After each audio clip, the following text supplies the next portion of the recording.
Albert Einstein ने एक बार कहा था, इंसान और उसकी किस्मत की चिंता हमेशा ही सारी तकनीकी कोशिशों का खास मकसद होनी चाहिए।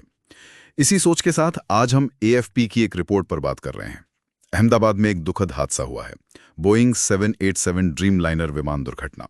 और ये विश्लेषण यूपीएससी की तैयारी करने वालों के लिए और जो लोग विमानन सुरक्षा टेक्नोलॉजी वगैरह में रुचि रखते हैं उनके लिए काफ़ी अहम हो सकता है।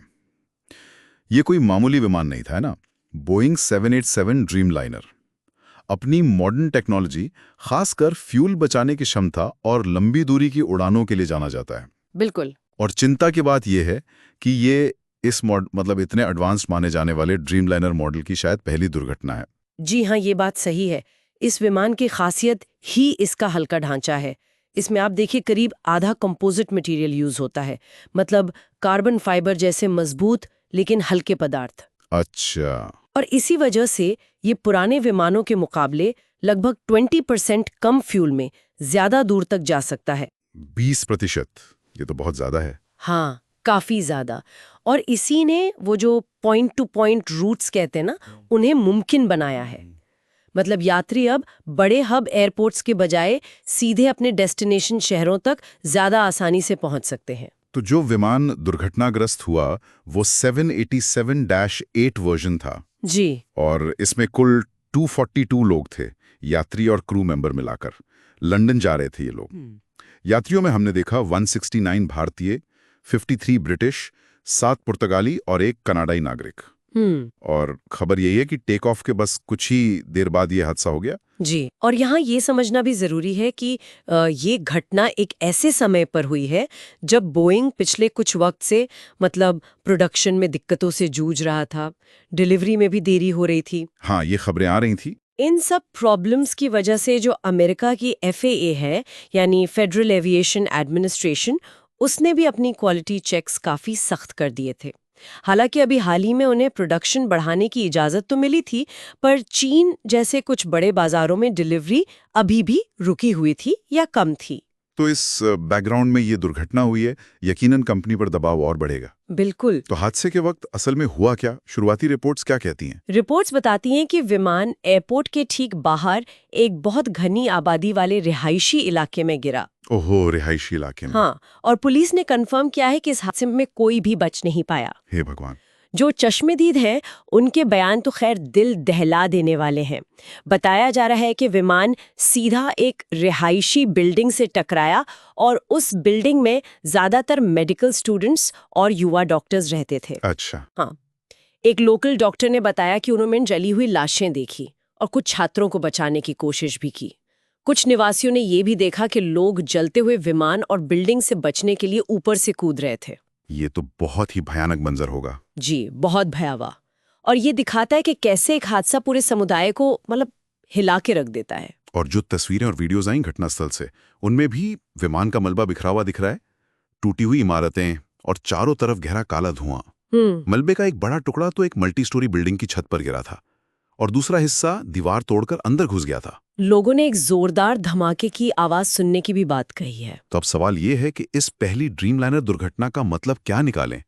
खासकर बोइंग की जो हाल की प्रोडक्शन दिक्कतें थीं, उनको देखते हुए क्या ये एविएशन सेफ्टी के जो मौजूदा स्टैंडर्ड्स हैं, उन पर कोई बड़ा सवाल खड़ा करता है? देखिए, सवाल तोड़ते हैं निश्चित रूप से। ये केस कई अहम आयामों को सामने लाता है। पहला तो है नई टेक्नोलॉजी का मैनेजमेंट। ड्रीम लाइनर जैसी एडवांस्ड तकनीकें अपने साथ कुछ अनजाने जोखिम भी ला सकती हैं। तो सवाल है कि क्या इनका सर्टिफिकेशन और जो निगरानी की प्रक्रिया है वो काफी मजबूत है? ये एक अहम सवाल है। दूसरा, रेगुलेटरी बॉडीज का रोल, जैसे एफएए जैसी एजेंसियां हैं, उन पर कितना दबाव होता है कि वो सेफ्टी से समझौता किए बिना बिजनेस इंटरेस्ट को भी बैलेंस करें, खासकर तब जब बनाने वाली कंपनी खुद मुश्किलों में हो। सही बात है। तीसरा, डिजास्टर मैनेजमेंट। घनी आबादी वाले इलाके में ये हादसा हुआ, इसने लोकल एडमिनिस्ट्रेशन और बचाव टीमों के लिए बहुत बड़ी चुनौतियां खड़ी की होंगी। ये अर्बन प्लानिंग में सेफ्टी स्टैंडर्ड्स की अहमियत भी बताता है। बिल्कुल। और चौथा, इसका इंटरनेशनल असर भी हो सकता है, जैसे हमने चीन वाली डिलीवरी में देरी की बात की। ऐसी घटनाएं ग्लोबल कॉन्फिडेंस और ट्रेड को प्रभावित करती हैं। और इन सब तकनीकी और रेगुलेटरी सवालों के बीच वो मानवीय त्रासदी है, उसे तो हम भूल ही नहीं सकते। जी बिल्कुल उन्होंने नहीं। भी कितने सारे लोगों की जान चली गई, उनके परिवार तबाह हो गए, और उस रिहायशी इलाके के लोगों पर जो गुजरी होगी। सही कहा। आपदा प्रबंधन में मानवीय पहलू का ध्यान रखना सबसे जरूरी होता है। हाँ, और ये हमें सोचने पर मजबूर करता है कि ये जो टेक्नोलॉजी आगे बढ़ रही है, इसकी दौड़ में सेफ्टी को सबसे ऊपर कैसे रखा जाए। क्या प्रोडक्शन के टारगेट और इकोनॉमिक प्रेशर के चलते सेफ्टी स्टैंडर्ड्स के साथ किसी भी लेवल पर समझौता हो सकता है? भविष्य में ऐसी त्रासदियों को रोकने के लिए सिर्फ तकनीकी नहीं, बल्कि पूरे सिस्टम के लेवल पर क्या सुधार जरूरी हैं?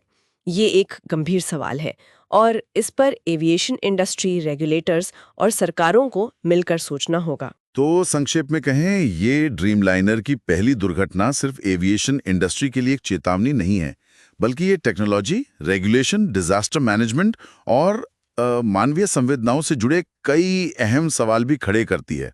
और ये यूपीएससी एस्पिरेंट्स के लिए भी सोचने वाले बिंदु हैं। जी हाँ, और अंत में सभी के लिए एक सोचने वाली बात छोड़ जाते हैं। जैसे जैसे हम तकनीक पर और ज्यादा निर्भर होते जा रहे हैं, तो क्या हम ऐसी अप्रत्याशित विफलताओं के लिए वाकई तैयार हैं? और इसकी जो मानवीय कीमत चुकानी पड़ती है, उसके लिए हम कहाँ तक तैयार हैं? अगर आपको हमारा ये विश्लेषण, ये बातचीत उपयोगी लगी हो, तो प्लीज इसे लाइक करें, हमारे चैनल को सब्सक्राइब करें, और अगर आपके कोई सवाल हैं या आप कुछ कहना चाहते हैं, तो नीचे कमेंट्स में जरूर लिखें।